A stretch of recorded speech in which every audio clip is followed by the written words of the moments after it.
सभी हिंदी साहित्य प्रेमियों का हिंदी साहित्य की क्लास में आपका हार्दिक स्वागत, अभिनंदन। हम बुक कर रहे थे आपकी यूथ कंपटीशन टाइम्स। इस बुक से संबंधित हमने आपको 10,000 से प्लस क्वेश्चन आपको करवा दिए हैं, जिसके अंतर्गत हमने आदिकाल, रीतिकाल, भक्तिकाल और आधुनिक काल के अंतर्गत भी अन्य गद्य विधाएं भी और पद्य विधाओं से संबंधित भी महत्वपूर्ण क्वेश्चन आंसर करवा दिए हैं। आज हम कर रहे हैं आपके भारतीय काव्यशास्त्र और पाश्चात्य काव्यशास्त्र से संबंधित महत्वपूर्ण क्वेश्चन आंसर। ठीक है, आज हम कर रहे हैं रस से संबंधित महत्वपूर्ण क्वेश्चन आंसर। रस से संबंधित एक पहले हमारी क्लास हो चुकी है, आज की हमारी दूसरी क्लास है। आज का पहला क्वेश्चन है, निम्नलिखित पंक्तियों में से कौन सा रस है। देखिए, जो निम्नलिखित पंक्तियां हैं इनमें कौन सा रस है। श्री कृष्ण के सुन वचन अर्जुन, क्रोध से जलने लगे, सब शोक अपना भूल कर करतल युगल मलने लगे। तो इसमें कौन सा रस है, इसमें है आपका रौद्र रस। कौन सा रस है, रौद्र रस। देखिए, श्री कृष्ण के वचन सुन और जो युगल मिलने लगे, पंक्तियों में कौन सा रस है। तो देखिए, जो पंक्तियां पढ़ने से ही आपको पता होगा, यहाँ पे रौद्र रस दिखाई दे रहा है, क्योंकि इसमें क्रोध की उत्पत्ति होती है। जहाँ पे क्रोध स्थायी भाव प्रकट होता है तो वहाँ पे कौन सा रस होता है, वहाँ पे रौद्र रस प्रकट होता है। रस का शाब्दिक अर्थ होता है आनंद। देखिए, जो रस होता है, हमें रस मिलता है, किसी चीज़ से आनंद मिलता है, वो क्या है, रस है। काव्य को पढ़ने, सुनने और देखने में जिस आनंद की अनुभूति होती है उसे रस कहा जाता है। क्या कहा जाता है, रस। रस को काव्य की आत्मा माना है। किसने माना है रस को काव्य की आत्मा, तो ये माना है आपके भरत मुनि ने। रस से जिस भाव की अनुभूति होती है उसे स्थायी भाव कहा जाता है। देखिए, जो रस है, इससे जिस भाव की अनुभूति होती है उसे क्या कहा जाता है, स्थायी भाव कहा जाता है। अगला क्वेश्चन नहीं है, सॉरी, इसका व्याख्या है कि देखिए, जब रौद्र रस उत्पन्न होता है तो कौन कौन से, देखिए रस तो एक ही उत्पन्न होता है, कौन सा, रौद्र रस, लेकिन उसे स्थायी भाव कौन सा होता है, क्रोध। ठीक है, उसके बाद में उसके पीछे कौन कौन से भाव उत्पन्न होते हैं, जैसे संचारी भाव कौन से होंगे, स्थायी भाव कौन से होंगे, आलंबन किस प्रकार से होगा, उद्दीपन किस प्रकार से होगा, ये सभी आपको इस क्वेश्चन की डिटेल्स है उसमें बताए गए हैं। क्योंकि जो आप बड़े लेवल के एग्जाम की तैयारी करते हैं तो इसमें पूछा जा सकता है। इसमें तो सीधा ही पूछ लिया कि कौन सा रस है, आपसे ये भी पूछा जा सकता है कि इसमें कौन से आलंबन है, कौन से उद्दीपन है, कौन से स्थायी भाव हैं, कौन से संचारी भाव हैं। आपसे इस प्रकार से क्वेश्चन भी किया जा सकता है। तो देखिए, रौद्र रस कहाँ पे होगा, जिस रस के आस्वादन में क्रोध प्रकट हो वहाँ पे रौद्र रस होता है। ठीक है, संचारी भाव कौन कौन से प्रकट होंगे, जब रौद्र रस होगा उस टाइम पर संचारी भाव कौन कौन से होंगे, मद होगा, गर्व, वितर्क, अमर्द, स्मृति, उग्रता, श्रम और चपलता। स्थायी भाव कौन कौन से होंगे, रौद्र रस का स्थायी भाव क्रोध है। देखिए, एक रस का एक ही स्थायी भाव होता है। क्या होता है, एक रस का एक ही स्थायी भाव होता है। जिस प्रकार से श्रृंगार रस है उसका रति स्थायी भाव है, हास्य रस का हास है, रौद्र रस का क्रोध है, करुण रस का शोक स्थायी भाव है, वीर रस का उत्साह है, अद्भुत रस का आश्चर्य है, विभत्स रस का घृणा या जुगुप्सा है, भयानक रस का भय है, शांत रस का निर्वेद है, वात्सल्य रस का वत्सलता है, और आपका एक अन्य रस भी है जो भक्ति रस, जिसका है भक्ति। ठीक है, स्थायी भाव। इसमें आलंबन कौन कौन से हैं, तो आलंबन जिसको देखकर जो नायक है उसके मन में चेष्टाएं उत्पन्न होना। जैसे किसको देखा उसने, शत्रु को देखा, अपराधी को देखा, दुर्जन को देखा, तो उसमें कौन सा स्थायी भाव प्रकट हुआ, क्रोध। ठीक है, और क्रोध से कौन सा रस प्रकट होता है, तो वो है रौद्र रस। उद्दीपन कौन कौन से होंगे उसमें, आक्रमण, संधि विच्छेद, अपराध, शत्रु सैन्य वृद्धि। आगे अनुभव कौन कौन से होंगे, अनुभव होंगे इसमें मुंह है और आंखों का लाल होना, भ्रकुटी चढ़ाना, दांत पीसना आदि। गुण है ओज, रीति है गौणी, वृत्ति है परुषा। उसके बाद में जो आपके सहचर रस हैं, कि रस एक उत्पन्न हो गया, उसके बाद में उसके साथ में अन्य कौन कौन से रस हैं जो वो भी थोड़े थोड़े हमें दिखाई देते हैं। वीर रस है, विभत्स, वात्सल्य, अद्भुत, शांत और करुणा। विरोधी रस कौन से हैं, श्रृंगार, हास्य और भयानक। अगला क्वेश्चन है, जन्म मरण से भय, वैराग्य, तत्वों और शास्त्र आदि के चिंतन होने वाले रस का क्या नाम? कौन कौन से हैं? जन्म मरण का भय होता है, वैराग्य होता है, तत्वों और शास्त्रादि के चिंतन में होने वाला रस कौन सा है? देखिए, जो वैरागी व्यक्ति है वो कैसा होगा? वो बिल्कुल शांत होगा। एक स्टेप से भी आप समझ सकते हैं, तो वो होगा वहां पे कौन सा रस? शांत रस। जन्म मरण से भय, वैराग्य, तत्वों और शास्त्रादि के चिंतन से उत्पन्न होने वाले रस को शांत रस कहते हैं। शांत रस जब किसी वस्तु, प्राणी अथवा किसी प्रियजन से मोह भंग हो जाता है, वहां पर शांत रस की निष्पत्ति होती है। स्थायी भाव शांत रस का कौन सा है? तो स्थायी भाव है शांत रस का निर्वेद। आलंबन कौन कौन सा है? संसार की क्षण भंगुरता, काल चक्र की प्रबलता। अनुभव कौन से होंगे? स्वार्थ त्याग होगा, संयम नियम होगा, सत्संग करना होगा, प्रपंचों से बचना होगा, गृह त्याग, संसार के प्रति मन न लगना। ये है आपके अनुभव। संसारी भाव कौन से? धृति, मीत, विबोध, चिंता, हर्ष, स्मृति, संतोष और विश्वास। अगला उद्दीपन इसमें कौन कौन से होंगे? जीवन की अनित्यता, सत्संग, धार्मिक ग्रंथों का अध्ययन, स्वर्ण और तीर्थाटन आदि। देखिए, आप एक बार पढ़ेंगे इस क्वेश्चनों को तो समझ में नहीं आएगा। जिस स्टूडेंट्स ने रस को बहुत ही डिटेल से पढ़ा है तो उसके क्वेश्चन समझ में आ रहे हैं। जिसने रस को डिटेल से नहीं पढ़ा है तो आप चाहे मुझे गालियां निकालें, आपकी समझ में नहीं आएगा, सब ऊपर से जाएगा। इसलिए आपको रस को पूरे डिटेल्स के साथ में आपको पढ़ना है, फिर उसके बाद में आपको इसके क्वेश्चन आंसर करने। अगर आपने रस को नहीं पढ़ा है फिर आप क्वेश्चन आंसर करें तो नहीं होगा कभी भी, क्योंकि आप जो 3rd grade, 2nd grade, 4th जो ग्रेड है उसकी तैयारी नहीं कर रहे हैं, आप असिस्टेंट प्रोफेसर नेट JRF की तैयारी कर रहे हैं, तो आपको हर चीज़ को गहनता से और बिल्कुल ही महीन से महीन चीज़ों को लेकर साथ में चलना होगा, तब जाके आपको याद होंगे। ठीक है। निम्नलिखित में से भयानक रस के संचारी भाव कौन कौन से? तो देखिए, जो भयानक रस है इसके संचारी भाव पूछे, क्योंकि संचारी भाव है 33। 34वां नंबर का जो संचारी भाव है वो माना किसने है? देव ने। तो देखिए, जो रस कितने आपके? 9। स्थायी भाव कितने? 9। लेकिन हर स्थायी भाव या रस है उसके संचारी भाव दिए गए हैं आपको 33। तो देखिए, किस रस में कौन सा संचारी भाव आ रहा है वो आपसे पूछा है। तो जो आपका भयानक रस है उसमें कौन सा संचारी भाव होता है? तो उसमें होता है त्रास, आवेग, दन्य, शंका और अपस्मार। ठीक है। अगला क्वेश्चन है, पहले इसकी देखते हैं व्याख्या। भयानक रस किसी बलवान शत्रु या भयानक वस्तु को देखकर जो भय उत्पन्न होता है वही भयानक रस होता है। आलंबन कौन कौन से इसमें? पाप, सामाजिक और अन्य बुराइयां, हिंसक जीव जंतु, प्रबल अन्यायकारी व्यक्ति, भयंकर अनिष्टकारी वस्तु, देवी संकट, भूत प्रेत आदि। उद्दीपन कौन कौन से होंगे? उद्दीपन है आश्रय की असहाय अवस्था, आलंबन की भयंकर चेष्टाएं, निर्जीव स्थान, अपशगुन आदि। अनुभव कौन कौन से हैं? अनुभव हैं आपके हाथ पांव का कांपना, नेत्र विकराल होना, भागना, जड़ता, मूर्छा, शरण ढूंढना, दैन्य प्रकाशन और रुदन। संचारी भाव कौन कौन से हैं? शंका, आवेग, अमर्ष, स्मृति, आशंका, स्मरण, घृणा, शोक, भ्रम, ग्लानि, चिंता, दैन्य, चपलता, निराशा और आशा। ये सभी हैं इसमें संचारी भाव। रौद्र रस का स्थायी भाव क्या है? तो जो आपका रौद्र रस है इसका स्थायी भाव है आपका क्रोध। ये आपके पूछा गया है UKPSC लेक्चरर 2020 और हरियाणा असिस्टेंट प्रोफेसर 2017। देखिए, रौद्र रस का जो स्थायी भाव है वो है क्रोध। धार्मिक महत्व के आधार पर इसका वर्ण लाल व देवता रुद्र है। रौद्र रस के अवयव स्थायी भाव क्रोध हैं। आलंबन विभाव विपक्षी, अनुचित बात करने वाला व्यक्ति। आलंबन विभाव क्या है? विपक्षी है, और अनुचित बात करने वाला व्यक्ति है वो क्या है? आलंबन। उद्दीपन कौन सा है? विपक्षियों के कार्य या उक्तियां। अनुभव कौन से हैं? मुख का लाल होना, दांत पीसना, शस्त्र चलाना, भुआएं चढ़ाना और गर्जन। अगला है संचारी भाव कौन से इसमें?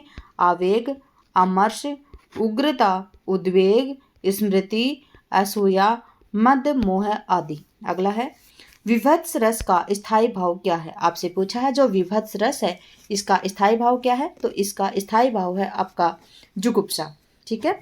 जो विभत्स रस है इसका स्थायी भाव क्या है? जुगुप्सा। देखिए ये काफ़ी बार पूछा गया क्वेश्चन है, यूकेपीएससी लेक्चर 2020, पीजीटी 2018 और DSSB पीजीटी 2021। ठीक है। विभत्स रस का स्थायी भाव क्या है? जुगुप्सा। रस 9 प्रकार के होते हैं। वात्सल्य रस जिसका स्थायी भाव वत्सलता है, और 10वां रस है भक्ति रस जिसका स्थायी भाव आपका भक्ति विषयक रति। ठीक है। देखिए रस के प्रकार और आपके स्थायी भाव यहाँ पे दिए गए हैं। श्रृंगार रस का स्थायी भाव रति, हास्य रस का स्थायी भाव हास, रौद्र रस का स्थायी भाव क्रोध, करुण रस का स्थायी भाव है शोक, वीर रस का स्थायी भाव उत्साह है, अद्भुत रस का स्थायी भाव आश्चर्य, विभत्स रस का स्थायी भाव घृणा और जुगुप्सा, भयानक रस का स्थायी भाव भय, शांत रस का स्थायी भाव है आपका निर्वेद। उसके बाद में वात्सल्य रस का स्थायी भाव आपका वत्सलता। रति, हास, शोक, क्रोध, भय आदि भावों की गिनती इनमें से किस भाव के अंतर्गत होती है? रति, हास, शोक, क्रोध और भय, इनकी जो उत्पत्ति है, इनकी जो गिनती है वो किस भाव के अंतर्गत होती है? तो ये होती है आपके स्थायी भाव, क्योंकि स्थायी भाव की संख्या कितनी है? 9, जो हम ऊपर इस क्वेश्चन में पिछले में पढ़ के आए हैं, और इनके जो रस हैं उनकी संख्या भी है आपके 9। ठीक है। रति, हास, शोक, क्रोध, भय आदि भावों की गिनती स्थायी भाव के अंतर्गत होती है। रस 9 प्रकार के होते हैं। वात्सल्य रस 10वां रस है, भक्ति रस 11वां रस है, और जो इसका वात्सल्य रस है इसका स्थायी भाव वत्सलता, और जो आपका भक्ति रस है इसका स्थायी भाव है भक्ति। विभाव यहाँ पे कौन कौन से हैं? विभाव क्या होता है? विभाव वजह या कारण या प्रेरणा जिसके कारण रस की उत्पत्ति होती है। यह वचन, शरीर, इशारों और मानसिक भावना का विवरण करते हैं। यह 2 प्रकार का होता है। कौन कौन सा? आलंबन विभाव जिसे मौलिक निर्धारक कहते हैं, उद्दीपन विभाव जिसे उत्तेजक निर्धारक कहते हैं। अनुभव जिसका उद्भव वाक्य और अंग अभिनय से होता है उसे अनुभव कहते हैं। स्थायी भाव से रस का जन्म होता है। जो भावना स्थिर और सार्वभौम होती है उसे स्थायी भाव कहा जाता है। स्थायी भाव कितने होते हैं? 9। संचारी भाव जो रस की वस्तु या विचार का नेतृत्व करते हैं उसे संचारी भाव कहा जाता है। किसका? जो रस की वस्तु या विचार का नेतृत्व करते हैं उसे संचारी भाव कहा जाता है। अगला है संचारी भाव कितने होते हैं? तो देखिए जो संचारी भाव हैं उनकी संख्या कितनी है? तो उसकी संख्या हम पहले भी आपको बता चुके हैं। संचारी भाव की संख्या है 33, और जो 34वां नंबर स्थायी भाव है छल, वो मानने वाले हैं आपके देव। ठीक है। तो देखिए संचारी भाव कितने हैं? 33 हैं। देखिए संचारी भावों की संख्या 33 है। संचारी भाव रस परिकल्पना के अंतर्गत आश्रय के चित्त में स्थायी भाव के साथ आते जाते रहते हैं। कभी आते हैं कभी जाते हैं। संचारी भाव स्थायी भावों की तरह स्थिर नहीं होते हैं, ये अस्थिर होते हैं। ये कभी आते हैं और कभी जाते हैं। आते जाते रहने वाले अन्य भाव होते हैं, उन्हें संचारी भाव कहते हैं। संचारी भाव का अर्थ होता है संचरण करने वाले भाव। आलंबन, उद्दीपन के कारण शरीर में होने वाली हलचल संचारी भाव होती है। इन्हें भावोदय, भाव संधि, भावाभास के माध्यम से प्रस्तुत किया जाता है। संचारी भाव को भरत मुनि ने व्याभिचारी भाव भी कहा है। इन्होंने संचारी भाव की संख्या कितनी बताई है? 33 बताई है। कौन कौन से हैं? देखिए निर्वेद, ग्लानि, शंका, असूया, मद, श्रम, आलस्य, दैन्य, चिंता, मोह, स्मृति, धृति, व्रीड़ा या लज्जा, चपलता, हर्ष, आवेग, जड़ता, गर्व, विषाद, औत्सुक्य, निद्रा, अपस्मार, स्वपन, विबोध, अमर्ष, अभिहिता, उग्रता, मति, व्याधि, उन्माद, मरण, वितर्क और अंतिम है त्रास। महाकवि देव ने 34वां संचारी भाव छल माना है। बहुत ही इम्पोर्टेंट क्वेश्चन है ये, क्योंकि कभी भी आपसे पूछा जा सकता है कि 34वां नंबर का जो स्थायी भाव है वो किसने माना है? तो वो माना है महाकवि देव ने। कौन सा माना है? तो वो नाम है उसका छल। शांत रस का स्थायी भाव क्या है? तो जो शांत रस है इसका स्थायी भाव होता है निर्वेद। किसका? जो शांत रस है इसका स्थायी भाव क्या होता है? निर्वेद होता है। देखिए शांत रस का स्थायी भाव निर्वेद है। संसार से वैराग्य तथा परमात्मा की सत्ता का ज्ञान हो जाने पर संसार तथा सांसारिक उपभोग के प्रति हृदय में एक प्रकार की ग्लानि और वैराग्य सा हो जाता है। संसार का सब कुछ छोड़कर ईश्वर भक्ति, कीर्तन या प्राकृतिक स्थलों पर एक विशेष आनंद आने लगता है, तो हृदय की इस वैराग्य भावना को निर्वेद सम उदासीनता कहा जाता है, जो स्थायी होकर विभाव, अनुभाव और संचारी भावों से संयुक्त होकर शांत रस कहलाता है। हास्य रस का स्थायी भाव हास है। विभत्स रस का स्थायी भाव जुगुप्सा है। अद्भुत रस का स्थायी भाव आपका विस्मय है। भरत मुनि ने रसों की संख्या कितनी बताई है? 8। और अभिनव गुप्त ने रसों की संख्या 9 मानी है। हिंदी के किस आचार्य ने छल नामक संचारी भाव प्रकाश छल नामक जो संचारी भाव उसको प्रचारित किया है? तो वो है आपके देव। ठीक है, ये आपके यूपी पीजीटी 2021 का पूछा गया क्वेश्चन है। आचार्य देव ने छल नामक संचारी भाव को प्रचारित किया है। भरत मुनि ने संचारी भावों की संख्या 33 बताई है, जबकि देव ने छल नामक जो संचारी भाव है उसको जोड़कर इनकी संख्या संचारी भाव की संख्या 34 बताई है। आचार्य रामचंद्र शुक्ल ने चकपकाहट नामक संचारी भाव जोड़कर इनकी संख्या 35 बताई है। आपसे ये भी पूछा जा सकता है कि जो आचार्य रामचंद्र शुक्ल है उनके 35वां जो संचारी भाव बताया है उसका नाम क्या है? तो वो है चकपकाहट। क्या नाम है? चकपकाहट। नोट में क्या दिया गया है? आश्रय के हृदय में उत्पन्न होने वाले अस्थिर मनोविकारों को संचारी भाव कहा जाता है, जो कभी आते हैं कभी चले जाते हैं। ये संचारी भाव इसलिए कहे जाते हैं क्योंकि ये स्थिर नहीं होते हैं, बीच बीच में प्रकट होते हैं और बीच बीच में ही विलीन हो जाते हैं।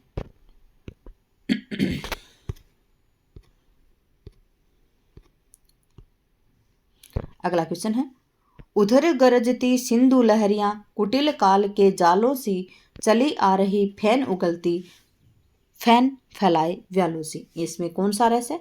आपसे पूछा है उधर गरजती सिंधु लहरियां कुटिल काल से के जालों सी चली आ रही फैन उगलती फन फैलाए व्यालों सी। इसमें आपका रस है भयानक रस। कौन सा रस है? भयानक। देखिए, उपयुक्त पंक्तियों में भयानक रस है। भयानक रस का स्थायी भाव भय होता है। किसी भयानक अथवा अनिष्टकारी व्यक्ति या वस्तु को देखने पर उससे संबंधित वर्णन करने में जो व्याकुलता जागृत होती है उसे ही भयानक रस कहा जाता है। हाथ पैर का कांपना, स्तंभ, रोमांच, मुख विवर्ण, स्वर परिवर्तन इत्यादि किस रस के अनुभव हैं? आपसे पूछा है हाथ पैर का कांपना, स्तंभ होना मतलब एकदम खंबे की तरह बिल्कुल जड़वत होना, फिर रोमांच, मुख विवर्ण, स्वर परिवर्तन इत्यादि किस रस के अनुभव हैं? तो वह हैं आपके भयानक रस के। जब आप में भय नामक स्थायी भाव प्रकट होगा वहां पे भयानक रस होगा, और भयानक रस में हाथ पैर कांपने लगते हैं, स्तंभ होता है व्यक्ति, रोमांच मुख विवर्ण हो जाता है और स्वर भी परिवर्तन हो जाता है। तो देखिए, हाथ पैर का कांपना, स्तंभ, रोमांच, मुख विवर्ण, स्वर परिवर्तन, रुदन आदि भयानक रस के अनुभव होते हैं।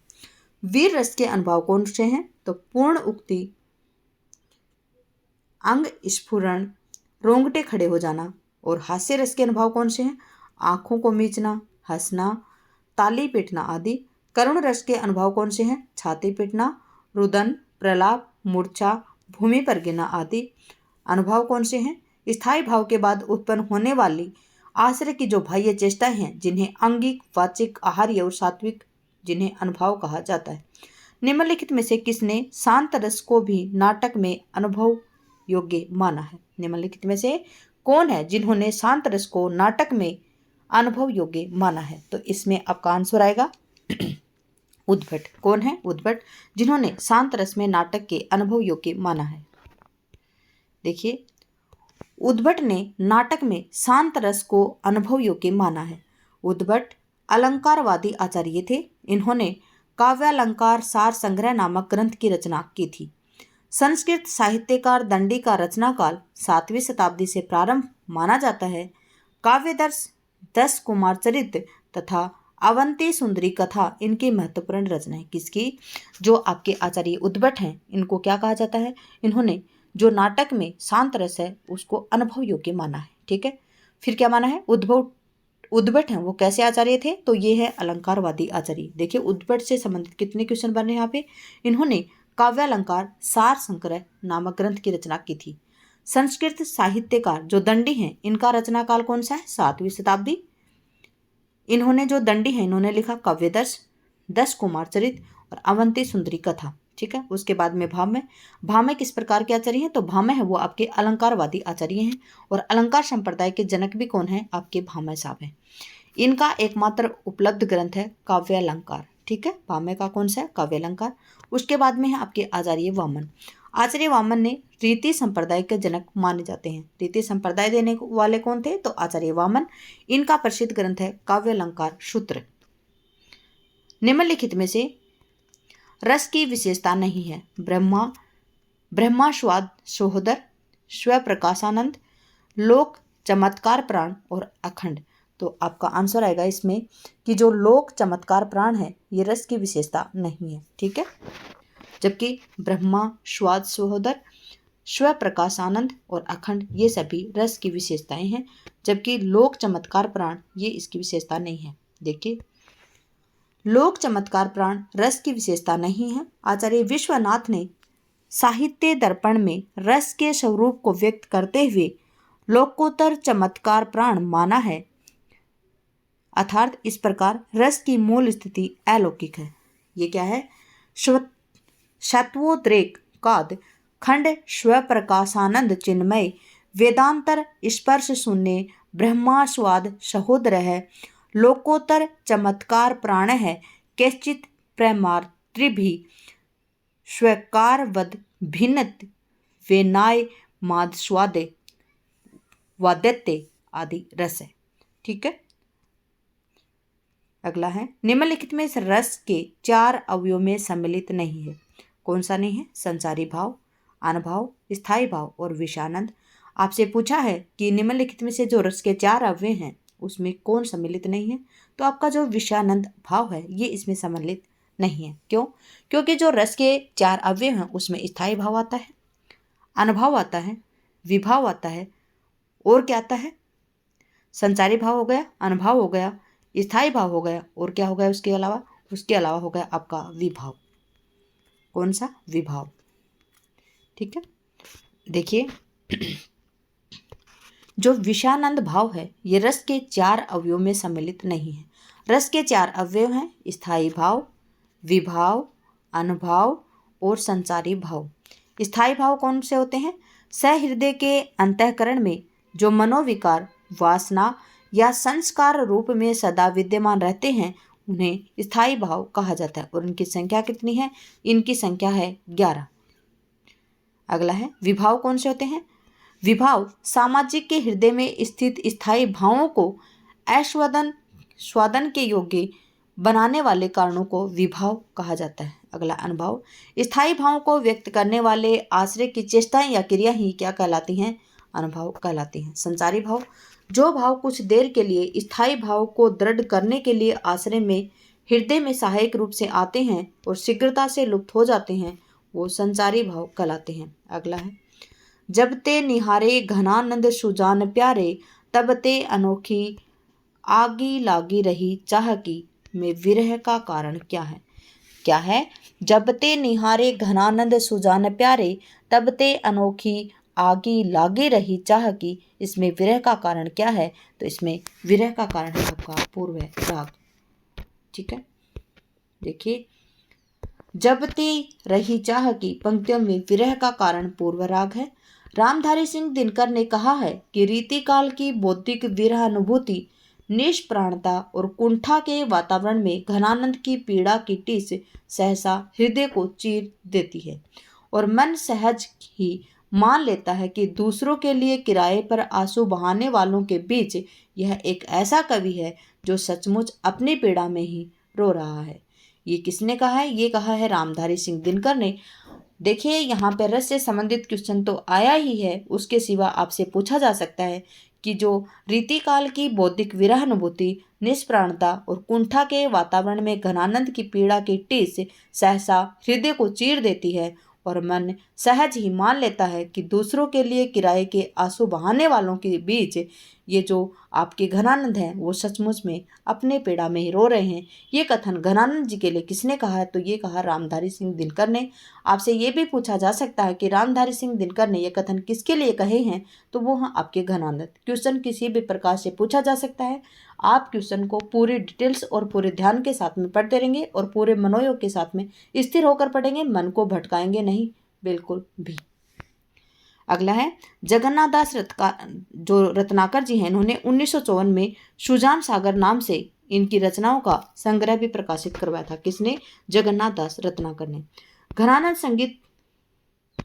घरानंद संगीत का अच्छा ज्ञान रखते थे, जिसके प्रभाव स्वरूप इनके पद विभिन्न राग रागिनियों गांधार, भैरव, रामकली, केदार, सोरठा आदि में संयोजित रहते हैं।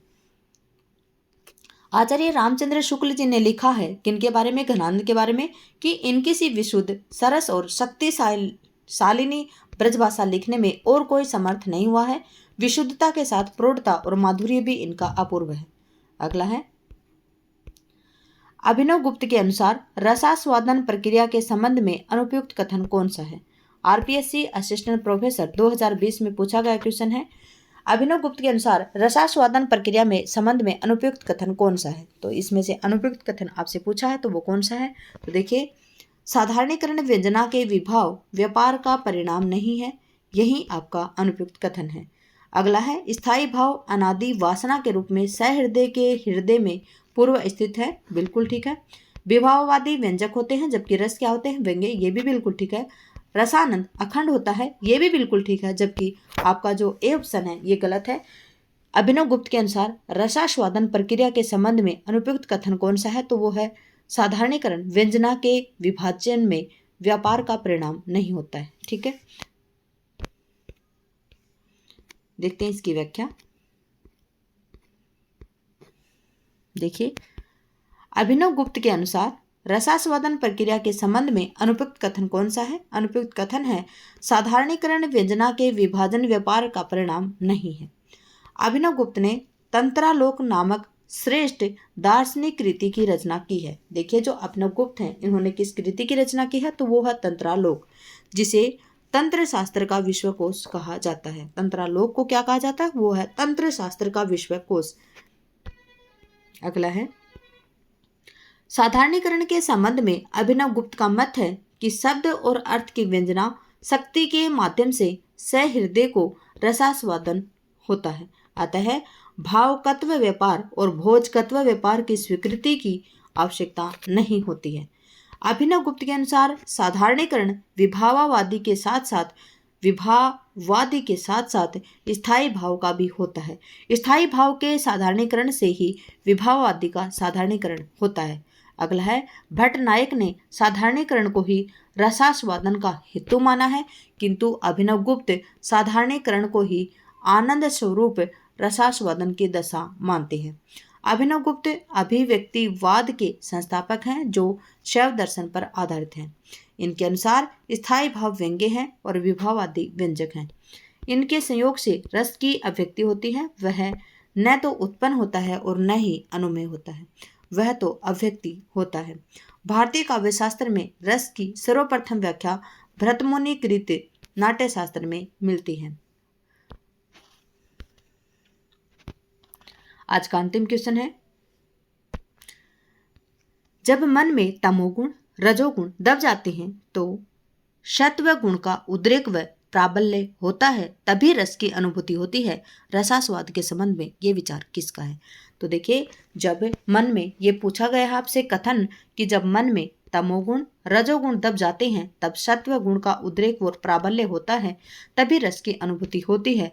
रसास्वाद के संबंध में ये कथन किसका है, ये विचार किसका है, ये परिभाषा किसने दी है? तो वो है विश्वनाथ। ये पूछा गया है आपके आरपीएससी असिस्टेंट प्रोफेसर 2020 में। जब मन में तमोगुण रजोगुण दब जाते हैं तो सत्व गुण का उद्रेक होता है, प्राबल्य होता है, तभी रस की अनुभूति होती है। रसास्वादन के संबंध में यह विचार आचार्य विश्वनाथ का है। आचार्य विश्वनाथ ने रति या वत्सल को स्थायी भाव मानकर वात्सल्य नामक 10वें रस का प्रतिपादन किया है। आपसे पूछा जा सकता है कि जो 10वां रस है वात्सल्य, वो देने वाले कौन थे? तो आप याद रखेंगे आचार्य विश्वनाथ। इन्होंने ही सर्वप्रथम रस को काव्य की आत्मा घोषित किया है। नाट्य दर्पण ग्रंथ रामचंद्र गुणचंद्र की सम्मिलित कृति है। जो नाट्य दर्पण है ये किसका है? रामचंद्र गुणचंद्र की सम्मिलित कृति है, जिसमें लोल्य, स्नेह, व्यसन, सुख और दुख नामक नवीन रस की कल्पना की गई है तथा क्षुद्र, तृष्णा, मैत्री, मुदिता, श्रद्धा, दया, उपेक्षा, रति, संतोष, क्षमा, मार्दव, आर्जव आदि दक्षिण नामक नवीन संचारियों की वर्णन हुआ है। आचार्य क्षेमेंद्र को औचित्य संप्रदाय का प्रवर्तक माना जाता है तथा इनके शिक्षा गुरु अभिनव गुप्त थे। क्षेमेंद्र ने अपने ग्रंथ औचित्य विचार चर्चा में औचित्य को काव्य का मूलभूत तत्व माना है। शारदा तने का समय 13वीं शती का मध्य भाग स्वीकार किया गया है तथा ये कश्मीर के निवासी थे। शारदा तने ने भाव प्रकाशन नामक ग्रंथ की रचना की और इसमें 10 अधिकार को अध्याय भी कहा जाता है। इसी के साथ करते हम क्लास का समापन। क्लास में बने रहने के लिए आपका धन्यवाद। आपका दिन शुभ रहे। जय हिंद, जय भारत, जय जवान, जय किसान।